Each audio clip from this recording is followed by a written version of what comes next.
David Marshall ist ein Mann mittleren Alters, der am Rande des Jasper-Nationalparks in Alberta mit einem Müllwagen herumfährt. Jeden Morgen fährt er mit seinem alten Müllwagen zur nördlichen Mülldeponie, um dort den Hausmüll abzuholen und zu verarbeiten. Als er an diesem Tag den Heckscheibenwischer öffnete, hörte er ein leises Geräusch vom freien Grundstück. Das Geräusch war ein schwaches Knurren, schien aber von einem verwundeten Tier zu kommen.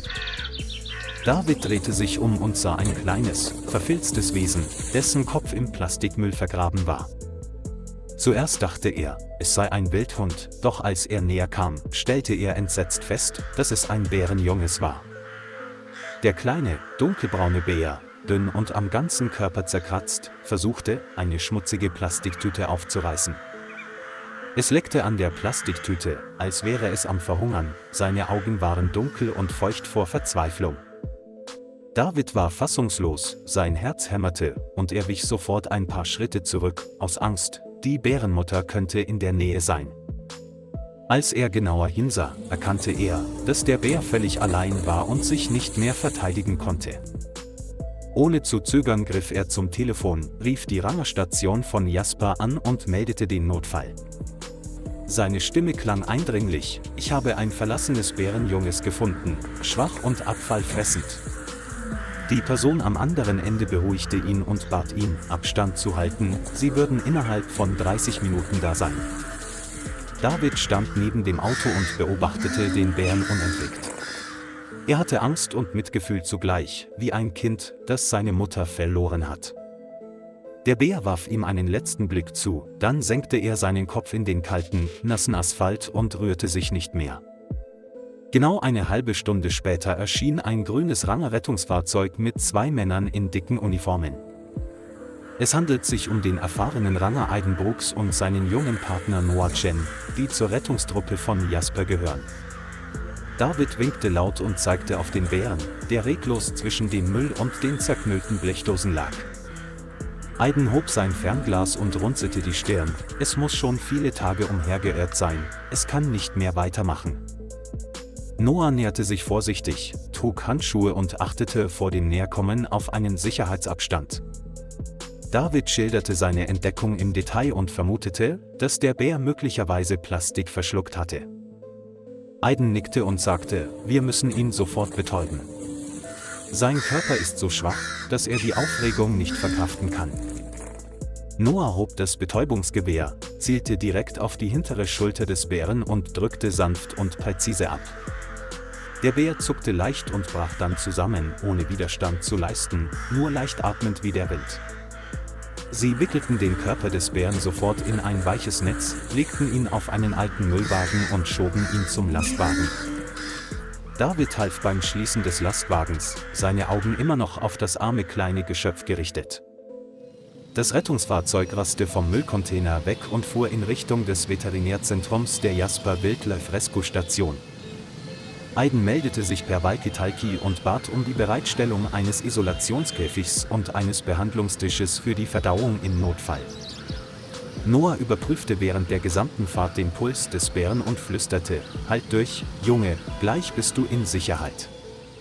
David stand an derselben Stelle, hielt seinen Hut in der Hand, um sich vor der Sonne zu schützen, und hatte das Gefühl, als hätte er gerade miterlebt, wie ein Teil der Wildnis zusammenbrach.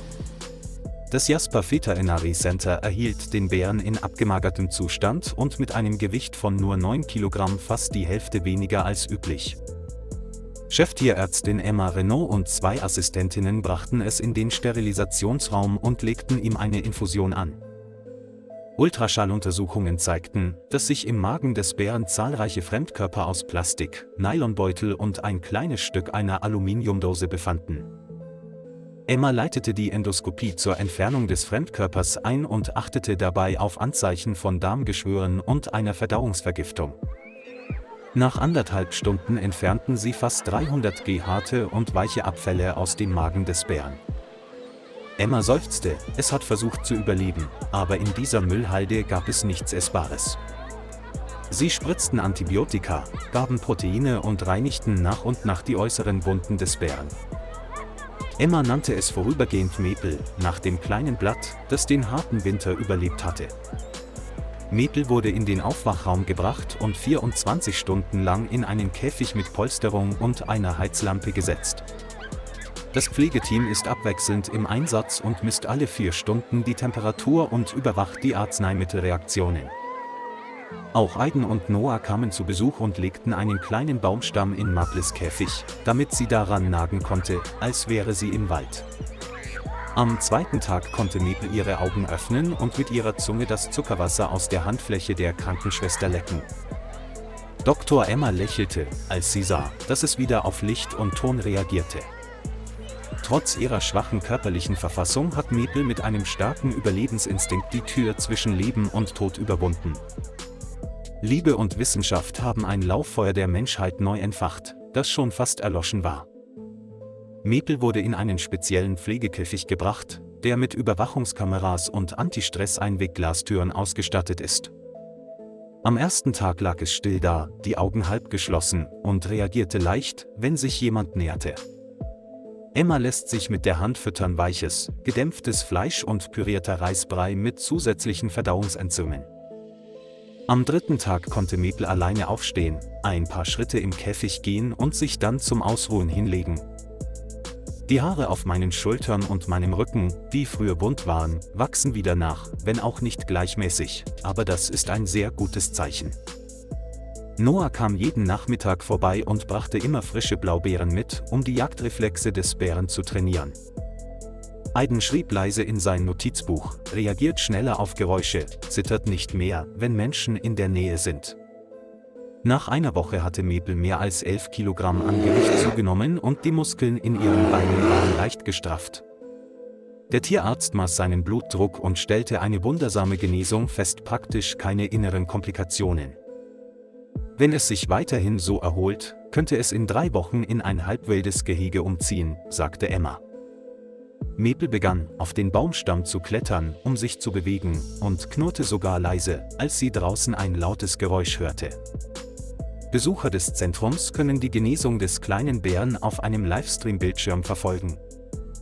Die Geschichte von Maple from the Dump verbreitete sich in den sozialen Medien wie ein Lauffeuer und sorgte für einen rasanten Anstieg der Unterstützung. David erschien auch in einem Video-Interview und sagte: „Ich habe nur getan, was ich tun musste." Niemand hätte erwartet, dass der dünne Bär, der einst Plastik aß, so verliebt werden würde. In der 4. Woche wurde Maple einer umfassenden Untersuchung unterzogen. Blut, Verdauung, Knochen und Gelenke, alles war in Ordnung. An einem Frühlingsmorgen wurde Maple in einen Transportkäfig gesetzt und in das große, halbwilde Gehege gebracht. Die Tür öffnete sich, er zögerte einige Sekunden und trat dann langsam auf das grüne Gras. Zum ersten Mal seit vielen Tagen roch er die feuchte Erde und hörte die Vögel im Wald singen. Maple rollte auf den Boden und kratzte mit seinen Krallen am Baumstamm, als würde er sein erstes Revier markieren. Der Käfig ist so gestaltet, dass er eine natürliche Umgebung simuliert. Es gibt Kletterpflanzen, kleine Teiche und Felslöcher zum Verstecken. Aus der Ferne beobachteten die Besucher Maple durch Sicherheitsglas und hörten von ihrer außergewöhnlichen Überlebensreise. Die Kinder waren sprachlos, als sie das Bild des Bären sahen, als er gerade gerettet worden war und von dem nur noch Haut und Knochen übrig waren. David kam zu Besuch, stand vor dem Käfig und rief leise: „Maple!" Der Bär hob den Kopf und legte die Ohren an, als würde er sich erinnern. Aiden und Noah standen daneben und waren stolz, dass einem Leben eine zweite Chance gegeben worden war. Vor Maples Käfig wurde ein großes Schild aufgestellt: Die Überlebensgeschichte eines kleinen Bären auf der Müllhalde. Das Jasper Center veranstaltet Informationsveranstaltungen, um die Bevölkerung über Umweltverschmutzung und Wildtiere aufzuklären. Maple ist jetzt ausgewachsen, gesund, kann auf Bäume klettern, im Wasser schwimmen und zusammengerollt in einer Höhle schlafen. Es ist der deutlichste Beweis für den Glauben, die Ausdauer und das Mitgefühl der Menschheit. Der kleine Bär, der einst im Müll wimmerte, ist jetzt ein neuer Geist in den weiten Bergen von Alberta. David fährt immer noch jeden Tag den Müllwagen, aber seine Augen suchen immer den Wald ab, als hoffte er auf ein Wunder. Maple lebt gut in einem halbwilden Käfig und liegt immer noch jeden Nachmittag da und schaut zum Tor. Das kanadische Fernsehen berichtete darüber und nannte es die zweite Geschichte eines verwaisten Bären. Nicht jedes Tier wird gerettet, aber Maple hatte das Glück, nette Menschen zu treffen. Und so ging dieses kleine Leben weiter unter den grünen Kiefern von Jasper. Lieber Freund, vielen Dank, dass Sie sich die Zeit genommen haben, unsere Geschichte zu lesen. Wenn Sie es interessant finden, vergessen Sie nicht, den Kanal zu liken und zu abonnieren, damit Sie die nächsten Folgen nicht verpassen.